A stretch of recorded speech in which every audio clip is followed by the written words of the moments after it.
जय गणेश जी, जय गुरु जी। आइए अब हम जानेंगे तृतीय खंड के द्वितीय अध्याय के बारे में, जिसमें कि गिरिजा द्वारा, गिरिजा यहाँ पर पार्वती जी को बोला गया है, पूर्ण व्रत का अनुष्ठान करना बताया गया है।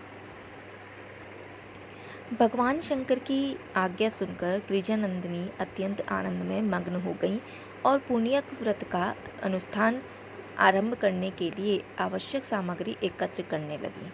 तभी भगवान आशुतोष की आज्ञा से अनेकानेक ब्राह्मण, भृत्य एवं गण वहां आ उपस्थित हुए। माघ मास के शुक्ल पक्ष की त्रयोदशी आने पर उन्होंने शुभ मुहूर्त में व्रत का आरंभ किया। उसी अवसर पर ब्रह्मपुत्र सनत कुमार, सप्तनीक चतुरानन एवं पार्वती पति भगवान शंकर भी वहां आ गए। भगवान विष्णु भी अपनी प्रियतमा लक्ष्मी जी के सहित वहां पधारे। साथ में उनके पार्षदगण भी थे। तदंतर सनक, सनंदन, सनातन, कपिल देव, धर्मपुत्र, नरनारायण तथा समस्त प्रसिद्ध एवं दिव्य ऋषि मुनि भी वहां उपस्थित हो गए। समस्त प्रमुख देवता, यक्ष, नाग, किन्नर आदि तथा सभी दिक्पाल एवं पर्वतराज हिमालय भी अपनी पत्नी, पुत्र आदि के साथ वहां आ गए। उनके साथ धरती में उत्पन्न होने वाले रत्न, मणि आदि अनेक दुर्लभ पदार्थ थे। 1,00,000 गज रत्न, 3,00,000 वरद रत्न, 10,00,000 गौ रत्न, 1,00,00,000 स्वर्ण मुद्राएं, 4,00,000 मोती,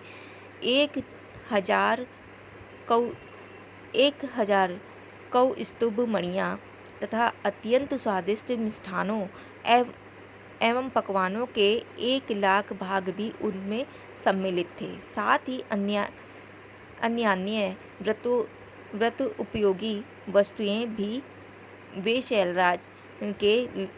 शैलराज ले आए थे। मनु मुनि, ब्राह्मण, विद्याधर आदि के भी अनेकानेक समुदाय उस व्रत आयोजन के आरंभ में ही वहां आकर ठहर गए। सन्यासी, भिक्षुक एवं बंदीगणों की संख्या भी कम नहीं थी। संसार में विद्यमान प्रमुख योनियों के करोड़ों प्राणी उस उत्सव को देखने के लिए वहां आ उपस्थित हुए थे। कैलाश पर्वत की उस समय की शोभा देखने योग्य थी। राजमार्ग को झाड़ बुहार कर स्वच्छ किया गया था और उस पर चंदन मिश्रित द्रव्य का छिड़काव किया गया था। भगवान शंकर का भवन पद्मराग मणियों द्वारा बना था, जिसमें सर्वत्र बंधनवार बंधे थे और वह अनेक प्रकार से सजाया गया था। उसमें धान्य, लाजा, फल, दूर्वा, पुष्प एवं कंदली वृक्ष की अद्भुत चित्रकारी की गई थी। उस विचित्र शोभा को देखकर सभी आश्चर्यचकित हो रहे थे। सर्वत्र प्रसन्नता का वातावरण व्याप्त था। जन जन में आनंद और उल्लास भरा था। लगता था जैसे परमानंद मूर्तिमान होकर साक्षात नृत्य कर रहा है। भगवान शंकर स्वयं भी समागत व्यक्तियों का अभिनंदन और समर्चन कर रहे थे। जो जिस योग्य था उसके लिए उसी के अनुरूप निवास और परिचर्या आदि की व्यवस्था की गई। भोजनादि का प्रबंध भी सर्वोत्तम था। शिवजी के समस्त गण उस उत्सव को अत्यंत शोभनीय बनाने में तत्पर थे।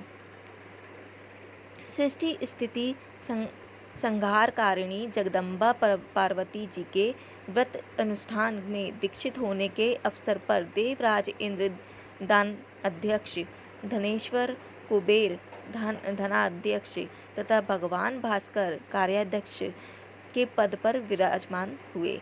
वरुण देव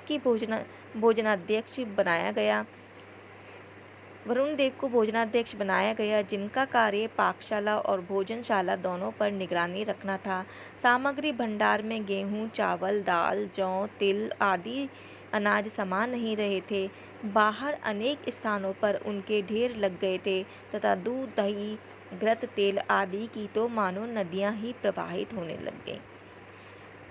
गुड़ शर्करा आदि के पर्वत तुल्य अनहित ढेर लगे थे। आज रजत और स्वर्ण से धरती लिप गई, जिस पर मणि रत्न आदि के अनेकानेक ढेर लगते जा रहे थे। तैयार भोजन सामग्री भी गिरी शिखर के समान ऊंचे ऊंचे ढेरों में रखी थी, जिसे जब जिस वस्तु की आवश्यकता हो वह तभी बिना किसी रोक टोक के स्वयं ही प्राप्त कर सकता था। उस सामग्री के अतिरिक्त विशिष्ट समागतों के लिए रसोई तैयार करने का कार्यभार सिंधु सिंधु सिंधु तनिया लक्ष्मी जी ने अपने हाथ में लिया और तथा अनेक प्रकार के सुंदर सुस्वादु व्यंजन तैयार किए गए। उस भोजन को परोसने का कार्य 1 लाख ब्राह्मण कर रहे थे। अनेक प्रमुख देवताओं तथा देवराज इंद्र आदि के साथ उस समय स्वयं भगवान नारायण रुचिपूर्वक भोजन कर रहे थे। देवता, दिव्य ऋषि, मुनि आदि के भोजन से निवृत्त होने पर सभी एक विशाल वितान के नीचे बैठे। वहां बैठने के लिए सुंदर कोमल मखमली गद्दे बिछाए गए थे। पद अनुसार बैठने की व्यवस्था थी। भगवान नारायण के लिए एक सुंदर दर्शनीय भव्य रत्न सिंहासन था, जिस पर वे विराजमान थे। अनेक उनके सब और प्रमुख देवता एवं ऋषिगण स्थित थे। उनके तेजस्वी पार्षद गण उन पर चंवर डुला रहे थे। उस समय सिद्ध चरण आदि उनका स्तवन करने लगे। गंधर्वों ने श्रुति मधुर गीतों का आरंभ किया। चतुर ब्राह्मणों ने भगवान को सुगंधित तांबूल दिया। उसी समय चतुरानन की प्रेरणा पर भगवान शंकर ने हाथ जोड़कर उनसे निवेदन किया, हे जगदीश, भगवान भक्तों की कामना के कल्पतरुनाथ, मेरी प्रार्थना श्रवण कीजिए। हे प्रभु, गिरिजानंदिनी आज उत्तम व्रत का आरंभ करना चाहती हैं। उसे श्रेष्ठ पुत्र एवं पति सौभाग्य की कामना है। आप सर्वज्ञ, सर्व अंतर्यामी एवं समस्त कर्म फलों के देने वाले हैं, अतः परम मंगलकारिणी आज्ञा प्रदान करने की कृपा करें। तदुपरांत पार्वती पति ने उनका अनेक प्रकार से स्तवन किया और फिर ब्रह्मा जी के मुख की ओर देखते हुए मौन खड़े हो गए। यह देखकर भगवान लक्ष्मीनाथ ने गंभीर वाणी में कहा, गिरिजानाथ, आपकी धर्मपत्नी पुत्र प्राप्ति के उद्देश्य से जिस पुण्य व्रत का आरंभ करना चाहती है, वह व्रत राज समस्त व्रतों का सारभूत एवं समस्त अभिष्ट फलों के प्रदान करने में समर्थ, समस्त सुखों और कल्याणों को देने वाला तथा अंत में मोक्ष का दाता है। इसके अनुष्ठान से हजारों राजसूय यज्ञों का पुण्य सहज में ही प्राप्त हो जाता है।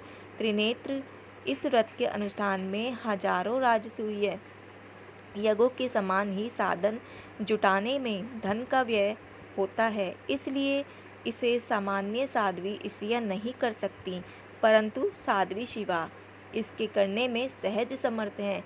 इसलिए उन्हें यह अवश्य करना चाहिए। इसके प्रभाव से उनके अंक में भगवान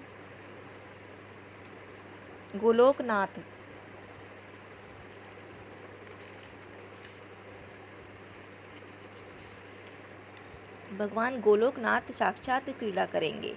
वे गणेश नाम से अवतार लेंगे, जिनके स्मरण मात्र से ही समस्त विघ्नों का नाश हो जाएगा। भगवान रमानाथ के कृपापूर्ण वचन सुनकर भगवान वृषभ ध्वज प्रसन्न हो गए। उनका हृदय गदगद हो गया। तदुपरांत वे वहां से उठकर अंतःपुर में गए और गिरिराजनंदिनी को भगवान नारायण के कहे हुए वचन सुनाए। इससे शैलपुत्री भी अत्यंत प्रसन्न हुई। तभी व्रतारंभ का शुभ मुहूर्त आ गया। पार्वती जी के व्रतारंभ काल में भगवान शिव की प्रेरणा से अनेक प्रकार के दिव्य बाजे बजने लगे। तभी शैलनंदिनी ने पवित्र गंगा जल से स्नान कर शुद्ध वस्त्र धारण किए और विप्रों ने पूजा विधि का आरंभ किया। चावलों पर विधि पूर्वक रत्नमणि मंडित स्वर्ण कलश स्थापित किया गया और तब श्रेष्ठ मुनियों एवं पुरोहितों का रत्नमय सिंहासनों पर बैठाकर उनका पूजन किया गया। फिर आदिदेव गणेश्वर की पूजा के पश्चात विष्णु और महेश का पूजन किया गया। तदुपरांत स्वस्तिवाचन, पुण्य पुण्यवाचन, मृतका पूजन आदि के साथ ही व्रत का आरंभ किया। मंगल कलश पर गोलोकनाथ पर ब्रह्म श्री कृष्ण का आह्वान कर षोडशोपचार से उनका अत्यंत भक्तिपूर्वक पूजन में त्रिलोक्य दुर्लभ पदार्थ अर्पण किए गए। तदुपरांत पुष्पांजलि एवं भावांजलि समर्पण के साथ स्तवन किया। तदंतर तिलघृत की 3 लाख आहुतियों से शिवप्रिया ने हवन किया और फिर ब्राह्मणों, मुनियों, देवगणों एवं अतिथियों आदि को विविध प्रकार सुस्वादु दिव्य व्यंजनों से भोजन कराया और विप्रों को स्वर्णादि की दक्षिणाएं दी। सभी पार्वती जी की प्रशंसा करने लगे। चरणादि ने शिव शिवा का यशोगान किया तथा अप्सराएं नृत्य करने लगीं। इस प्रकार परम साध्वी गिरिराजनंदिनी ने पुण्य व्रत का आरंभ किया और 1 वर्ष तक जब जब जिस नियम का पालन करने का विधान था तब तब उस नियम का निष्ठापूर्वक पालन करती रही। धीरे धीरे दिन खिसकते गए और व्रत पूर्ण होने के दिन निकट आते गए। अंतिम 15 दिनों में निराहार रहने के पश्चात व्रत पूर्ण रूप से संपन्न हो गया। व्रत समाप्त होने पर पुरोहित ने कहा, सुव्रते, आपका व्रत पूर्ण हो गया, अब मुझे दक्षिणा दीजिए। पार्वती जी ने कहा, द्विजवर, आज्ञा कीजिए कि आपको दक्षिणा में क्या दूं? मैं आपको इच्छित दक्षिणा दूंगी। ऐसी कोई वस्तु नहीं जो आपको ना दी जा सके। देवी पुरोहित ने कुछ हिचकते हुए कहा, मेरी मांग आपको कुछ अटपटी सी लगेगी, इसलिए सोचता हूँ कि दक्षिणा लूँ ही नहीं। किंतु एक दुविधा यह भी है कि दक्षिणा ना लेने से व्रत अनुष्ठान का जो फल मिलना चाहिए था वह मिलेगा या नहीं। गौरी ने कहा, पुरोहित जी, कार्य की संपन्नता स्वरूप दक्षिणा का दिया जाना आवश्यक होता है। फिर जो लोग देने में समर्थ ना हो उनकी बात दूसरी है। मैं तो अभिष्ट दक्षिणा देने में समर्थ हूँ, तब ना देने से कार्य की पूर्ति कैसे होगी? पुरोहित बोले, देवी, मैं इसलिए नहीं मांगना चाहता कि कहीं आप दक्षिणा दे ही ना सकें। फिर भी आपका आग्रह है तो निवेदन करता हूँ। मैं आपके पति भगवान वृषभ ध्वज को दक्षिणा स्वरूप चाहता हूँ, आप उन्हीं को दक्षिणा में दे दें। पार्वती जी को ऐसी दक्षिणा मांगने की आशा नहीं थी। भगवान त्रिलोचन उनके प्राणाधार हैं, भला वह उन्हें किसी को कैसे दे सकती हैं? फिर पुरोहित उन्हें लेकर करेंगे भी क्या? नहीं, ये पागल तो नहीं हो गए हैं? वह शैलपुत्री पुरोहित की मांग पर रह रहकर विचार करती हुई व्याकुल हो रही थी। उनका समस्त आनंद उल्लास लुप्त हो गया और वे रोती रोती मूर्छित होकर वहीं गिर गईं। मोहनाशिनी पारंबा को मोह विवश एवं मूर्छित हुई देखकर समस्त उपस्थित समाज हंसने लगा। भगवान विष्णु कमलासन ब्रह्मा एवं दिव्य ऋषि मुनियों को भी हंसी आ गई। तभी भगवान श्री हरि की प्रेरणा से उमानाथ अपनी प्राण प्रिय के पास पहुंचकर उन्हें सचेत करते हुए बोले, गिरिजानंदिनी, उठो, पुरोहित को अभिष्ट दक्षिणा देने से अवश्य ही तुम्हारा मंगल होगा। देखो, देव कार्य, पितृ कार्य एवं नित्य नैमिक तक कर्म भी यदि दक्षिणा रहित होता है तो वह फल रहित हो जाता है। उसके कारण कर्मकर्ता को कालसूत्र नामक नरक की प्राप्ति होती है। तदुपरांत उसे दीनहीन अवस्था के साथ शत्रुओं से भी पीड़ित होना पड़ता है। इसलिए वह संकल्प की हुई दक्षिणा उसी समय दे देनी चाहिए, अन्यथा वह दक्षिणा बढ़ती हुई कई गुनी हो जाती है। पार्वती जी को चेत हो गया और उन्होंने अपने पतिदेव की उक्त बातों की भी सुन ली। किंतु सोच विचार करते ही मौन खड़ी रहीं। यह देखकर भगवान विष्णु और चतुरानंद ब्रह्मा जी ने भी उन्हें समझाया और कहा, देवी, आपके द्वारा धर्म की रक्षा किया जाना बहुत आवश्यक है। धर्म ने भी कहा, शैल नंदिनी, आपने पुरोहित को अभिष्ट दक्षिणा देने का वचन दिया है, इसलिए उसे इच्छित प्रदान करके मेरी रक्षा कीजिए, क्योंकि मेरी रक्षा में ही सब प्रकार का मंगल होना निहित है। पार्वती जी को इंद्रादि देवताओं ने भी बहुत समझाया। जब उन्होंने कोई उत्तर न दिया तो प्रमुख ऋषि मुनियों ने उन्हें विश्वास दिलाया, शिवे, आप स्वयं ही धर्म को जानने वाली हैं, उसकी रक्षा करना आपका परम कर्तव्य है। फिर हम सबके यहाँ उपस्थित रहते हुए आपका किसी भी प्रकार से अकल्याण नहीं हो सकता।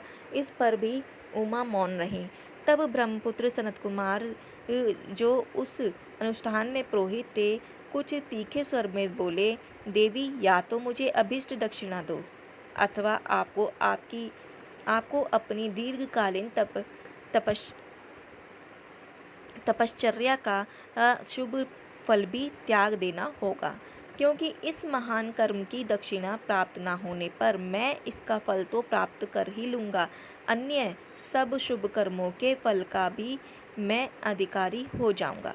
देवी पार्वती ने व्याकुलता पूर्वक कहा, अपने सर्वसमर्थ पति से वंचित करने वाले कर्म के फल में से मैं कोई लाभ नहीं देखती। फिर दक्षिणा देने, धर्म की रक्षा करने और पुत्र लाभ होने में भी मेरा कौन सा हित होगा। मूल को न सींचकर वृक्ष की शाखा को सींचने से क्या वृक्ष हरा रह सकता है। विप्रवर, यदि प्राण ही जाने लगे तो यह देह की रक्षा से क्या प्रयोजन सिद्ध होगा। देवादिपों, महर्षियों, पति से अधिक पुत्र नहीं हो सकता। साध्वी स्त्रियों के प्राण तो पति ही हैं। 100 पुत्र और एक अकेला पति एक और रहे तो भी पति की ही महिमा अधिक रहेगी। आप ही बताएं कि जब पति को ही दक्षिणा में दे दूंगी तो मेरे पास क्या रहेगा। फिर पति से वंचित होने पर पुत्र मिलता हो तो वह वस्तुतः किसी काम का नहीं। पुत्र का एकमात्र मूल पति ही है, क्योंकि वह उसी के अंश से उत्पन्न होता है। अब मूलधन ही चला जाएगा, तब विश्व में कोई भी व्यापार संभव नहीं होगा। इसलिए मैं तो यही समझती हूँ कि पुत्र के लोभ में पति का त्याग कोई ग्रहिता नारी ही कर सकती है, हो तो करे, मैं नहीं कर सकती। पार्वती इस प्रकार व्याकुल हुई बैठी थी। वह पुरोहित की व्रत समाप्ति की दक्षिणा स्वरूप अपना पति प्रदान करने के लिए प्रस्तुत नहीं हुई। इससे समस्त समाज में सन्नाटा छा गया था। सभी उपस्थित जन किंग कर्तव्य विमूढ़ हो बैठे थे। किसी की भी समझ में यह नहीं आ रहा था कि उपस्थित समस्या को किस प्रकार सुलझाया जाए। उसी समय अंतरिक्ष से एक अत्यंत अद्भुत रत्नादि से निर्मित दिव्य रथ उतरता हुआ दिखाई दिया, जो कि धन नील वर्ण के पार्षदों से घिरा था। वे सभी पार्षद रतन अलंकारों से सुसज्जित एवं दिव्य पुष्पहारों से समन्वित थे। देवताओं, ऋषि मुनियों, शिवगणों आदि ने देखा कि उस रथ में भगवान त्रिलोकीनाथ चतुर्भुज रूप में विराजमान हैं, जो कि रथ से उतर उसी स्थान पर समागत हो रहे हैं। उनकी चारों भुजाओं में शंख, चक्र, गदा, पद्म स्थित थे। इनको समागत देखकर समस्त देवता आदि उठ खड़े हुए। ब्रह्मा, विष्णु, शिव ने उन्हें आध्यात्मिक देकर एक सर्वोत्तम सिंहासन पर विराजमान कराया और फिर सभी ने उनके अभय एवं पाप ताप नष्ट करने वाले पदारविंदों में भक्तिपूर्वक प्रणाम किया और गदगद कंठ से उनकी स्तुति करने लगे। भगवान त्रिलोकीनाथ बोले, देवगण, मुझे यहाँ उपस्थित विवाद का समाधान करने के लिए ही आना पड़ा है। गिरिराज नंदिनी पार्वती का यह व्रत केवल लोक शिक्षा के लिए ही है, अन्यथा यह तो सभी व्रतों और तपस्य तपश्चर्या तपश्चर्याओं का फल प्रदान करने में स्वयं ही समर्थ है। उनकी माया से समस्त चराचर विश्व मोहित हो रहा है, तो यह स्वयं मोह में क्यों पड़ती? इसलिए इनके द्वारा किया जाने वाला अनुष्ठान अपने लिए कदापि नहीं है। और व्रतादि की समस्त विधियों के ज्ञाता वेदांगों के प्रकांड विद्वान ईश्वर और सृष्टि के रहस्य ज्ञानपूर्ण परांगत तथा परम हरिभक्त और सर्वज्ञ महर्षि सनत कुमार जी की भी अद्भुत दक्षिणा याचना का रहस्य भी यही कि व्रत अनुष्ठान करता अपना पूर्ण समर्पण कर दें। वह अपना कुछ भी न समझकर सब कुछ परब्रह्म परमात्मा का ही समझे। अनुष्ठान कराने वाला पुरोहित भी साक्षात परब्रह्म रूप में ही है, ऐसा मानते हुए कि किसी वस्तु के प्रति मोह न रहे। इसलिए इनके द्वारा दक्षिणा में व्रत अनुष्ठान करने वाली साध्वी से उसकी सर्वाधिक प्रिय वस्तु मांग लेना भी उचित ही है। इसके पश्चात उन्होंने गिरिजानंदिनी को संबोधित किया, हे शिवे, शिव प्रिय, तुम्हें अपने पति भगवान नीलकंठ को प्रदान कर पुण्यक व्रत पूर्ण कर लेना चाहिए।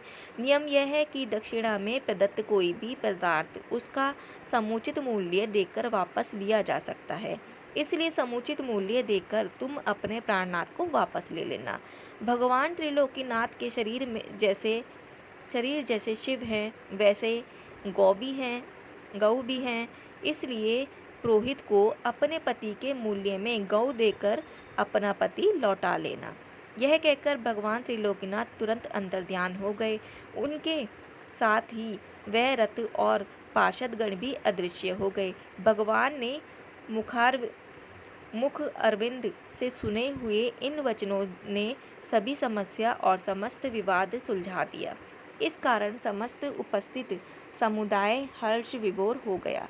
शैलनंदिनी भी हर्षित हुई उठी और अपने प्राणनाथ चंद्रमौली को दक्षिणा में देने को तत्पर हो गई। पुरोहित ने हवन की पूर्ण आहुति करा के दक्षिणा मांगी तो शिवा ने अपने प्राणधन शिव को दक्षिणा रूप में प्रदान कर दिया। उपस्थित जनसमूह की हर्ष ध्वनि के मध्य महर्षि सनत कुमार ने स्वस्ति कहकर दक्षिणा ग्रहण कर ली। समस्त कार्य पूर्ण हो चुका। देवी पार्वती ने पुरोहित से निवेदन किया, विप्रवर, मेरे पति और गौ में समानता है, फिर भी मैं आपको 1,00,000 अत्यंत सुंदर श्रेष्ठ दुधारू गौएं दूंगी, जो कि साक्षात कामधेनु के समान हैं। इनके बदले में आप मेरे प्राणधन को मुझे लौटा दीजिए। सनत कुमार बोले, देवी, मैं तो ब्राह्मण हूँ, कोई व्यापारी नहीं, इसलिए मैं आपके द्वारा दी जाने वाली 1,00,000 गौओं का क्या करूँगा? उल्टे उनके पालन की समस्या मेरे समक्ष आ खड़ी होगी, और उस स्थिति में मैं अपने नित्य नैमित्तिक कर्म भी ठीक प्रकार से करने में असमर्थ रहूँगा। इसलिए मैं अपना भला इसी में समझता हूँ कि इन अहिभूषण भगवान को ही अपने साथ रखता हुआ इन्हें आगे करके तीनों लोक का भ्रमण करूं। उस समय इनके अद्भुत रूप को देखकर बालक बालिकाएं प्रसन्न होकर ताली बजाएंगे और अट्टहास पूर्वक हो करते चलेंगे। यह कहकर महर्षि ने उमानाथ से कहा, आशुतोष, अब आप मेरे अधिकार में हैं, इसलिए यहाँ आकर बैठिए। यह सुनकर भगवान शंकर सनत कुमार के पास जाकर शांत बैठ गए। अब तो देवी शैलपुत्री को बड़ी व्याकुलता हुई। उन्हें यह आशंका न थी कि सीधा साधा दिखाई देने वाला ब्राह्मण इतना हठ पर उतर आएगा और भगवान त्रिलोकीनाथ के वचनों पर भी ध्यान नहीं देगा। और फिर यह भी दुर्भाग्य की बात है कि मुझे ना तो अभिष्ट देव का दर्शन ही मिला और ना व्रत का फल ही, तथा तब क्या किया जाए? परंतु समस्या का समाधान था ही नहीं, तो उन्होंने सोचा, इससे तो प्राण त्याग करना ही श्रेष्ठ है। जब कोई उपाय दिखाई ना दे तो यही अंतिम अस्त्र रह जाता है। किंतु कहते हैं कि आत्मघात पाप है, तो उसका भी जो फल मिलेगा भोग लूँगी। ऐसा निश्चय कर गिरजा प्राण त्याग के लिए प्रस्तुत हुई। उनका निश्चय समझने में ब्रह्मा विष्णु को देर न लगी। उन्होंने समझाया, देवी विपत्ति के समय धैर्य का त्याग ही विनाश का प्रमुख कारण होता है। किसी भी संकट से मुक्ति पाने का उपाय आत्मघात नहीं है, वरन विवेक बुद्धि से काम लेना है।